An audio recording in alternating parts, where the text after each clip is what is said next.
On a night where they honored the original six, we came as close as we've come to seeing a bench-clearing brawl in quite some time.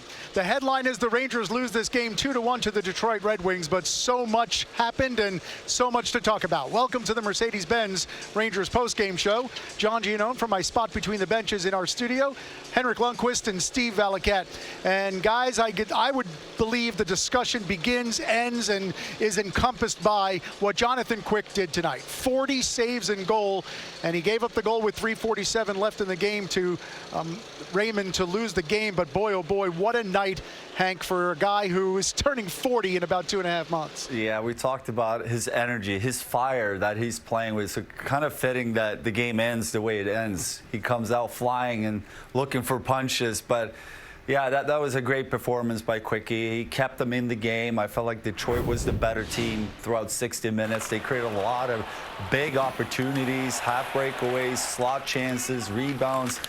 A couple plays was like 2-3 opportunities, and he was able to stay in control. And again, something we talked about during the game, his battle level, his ability to recover on second and third opportunities. And again, I'm just a fan.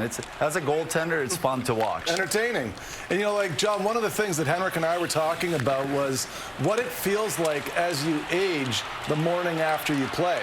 And I felt like a bus was hitting me after age 35. And I think the bus just got a little bigger and heavier the older you get. But with Jonathan Quick, he's as dynamic as he was at age 25. How many times did he make a save going into a full split?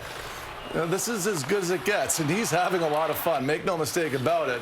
The goal, you know, it's kind of one of those ones that got away from him because of the time and space, and then you see the end here where he takes exception to Detroit shooting it in his empty net. This is Denny Lemieux from Slapshot.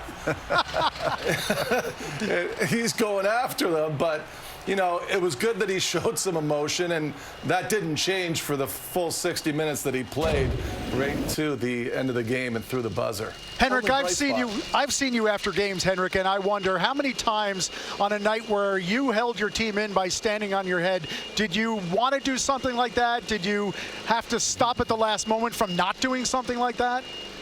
Good question, John. It probably happened a few times, but in the end, you know, Quick knows he did everything he could in this game. Yeah. And as a goalie, you can only control what you can control, which is your own game and your positioning and how you battle. And of course, you're hoping for goal support, especially at home. We talked about the importance now for this Rangers team to start establishing themselves on home ice. It's important. Yeah. It's going to be a long year unless they start waiting at home, even though they've been so impressive on the road. But, you know, you and me, we talked about before going on air, we're trying to figure out what's missing. What's really going on here? What's missing at home? And watching them play on the road, I feel like the urgency might be a little bit higher for whatever reason on the road. Well, you know, John, to start this game, the Rangers were in a massive deficit at the faceoff dot, and that's oftentimes preparedness before the game. They weren't sharp. That was probably the worst game that we've seen them passing the puck to one another. They weren't making consecutive passes. They did not move Cam Talbot once side to side, and that would have been the pregame focus on how to attack him and Detroit. A Detroit team that was scuffling coming into this game, losing 4 of 5, lost a game, a heartbreaker last night against the Buffalo Sabres. I'm just shocked the Rangers were doubled up in shots in this game, a game that was so important, just for them to quiet the noise that's really haunted them so far here this season at home. Yeah, Rangers were outshot 42-19 in this one. Let's begin the reaction in the dressing room. Michelle Gingras inside the room talking to Jonathan Quick. Can you just tell us what happened at the end of the game there? Yeah, you guys all saw it. A couple seconds, the horn goes, a couple seconds, and he shoots in the net. So, you know, I don't know why they were surprised. It's usually their response when something like that happens. So, boys jumped in. We did the right thing. How much of that was the frustration at the actual action, and how much was the frustration at how the game went? No, it's a complete separate issue from the 60 minutes that took place, and then the couple seconds, and then he shoots it, right? That's just that. Yeah. Yeah. Looked like you were frustrated at something after one of the Wings power plays, you were mad at the ref. Was that the kind of physicality in the crease, or what had you frustrated at that point? Yeah. No, I mean, it wasn't frustration. It was just, confusion. Like, you're getting tripped in your crease. That's supposed to be a whistle right away. But it's tough enough killing a penalty as is, and when you get guys in the crease tripping you, it makes it more difficult. So, it was confusion. That wasn't frustration. Yeah. I know it's not the result you guys wanted tonight, but 39 saves. You looked so locked in. Just how did you feel tonight going into the game? Well, you said at the beginning there, it's not the result that we came here for. So, we'll do what we can to prepare for the next game and get the result we want. Thanks, John. Yep. Thank you.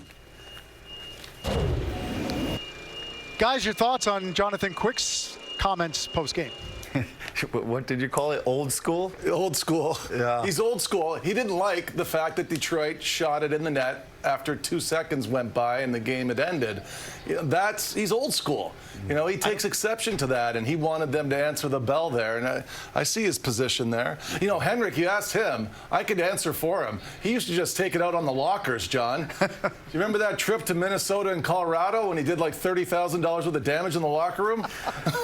Which one? You can't say that on camera, Steve. It was an expensive night, though.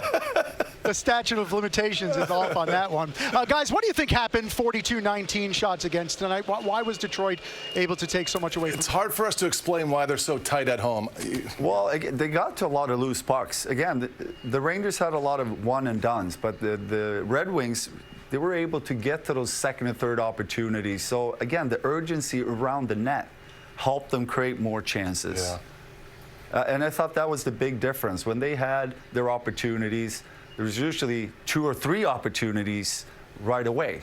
Yeah. Instead of the Rangers had a shot and it kind of died a little bit. So to me, that a lot of times it's the urgency of getting to those loose pucks. We're going to get to Michelle Gingras in the locker room with JT Miller. They outplayed us. If it wasn't for Quickie, that game could have been wide open. So came at the end of the first there, not bad in the second, and we just kind of shot ourselves in the foot a little bit in the third. What did you feel the biggest difference was just from last night's performance? We just really didn't get to our game as much. I thought they got to their game a little quicker, and they played above us a little more than we played above them. Offensively as well, you guys have been so successful. I think 15 goals in the last 3 games. Just what did they do well to make it difficult for you guys to get quality chances tonight?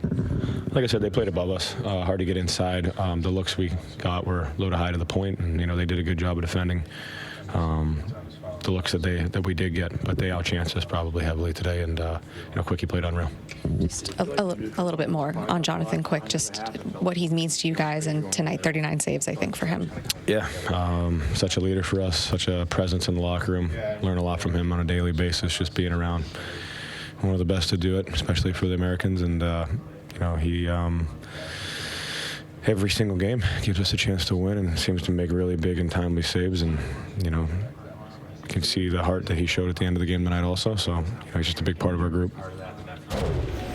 Thoughts from the captain. One of the things that stood out, he said we didn't get to our game as much. He said they played above us and it was hard to get inside of them. Steve and Hank, what do you think the Rangers could have done more or better to try to get inside of them?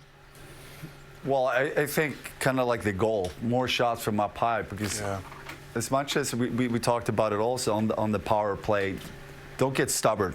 We knew Detroit was going to be really good in the middle of the ice. They're really good at defending, so it's hard to penetrate and get those looks. So it's important to have a good game plan and have good answers to that. So I thought they could have used their low to high a little bit more to get shots through instead of looking for that middle play. They certainly didn't make a mark offensively, John. But you know what? The goal against, it also hurts too for 3 reasons. A turnover at the offensive blue line, a bad line change. It was very difficult for Soucy to quickly get from strong side post to weak side post. But had Panarin taken one hard stride, he would have been on top and been able to help. And he stopped skating.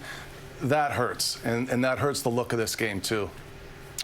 Well, after 2 games where the Rangers scored 13 goals, they have 2 where they score only 2, and both were on the power play. No 5-on-5 goals in 2 games. It ended in crazy fashion. Everybody on the ice, a big old bear hug after a 2-1 win from the Detroit Red Wings.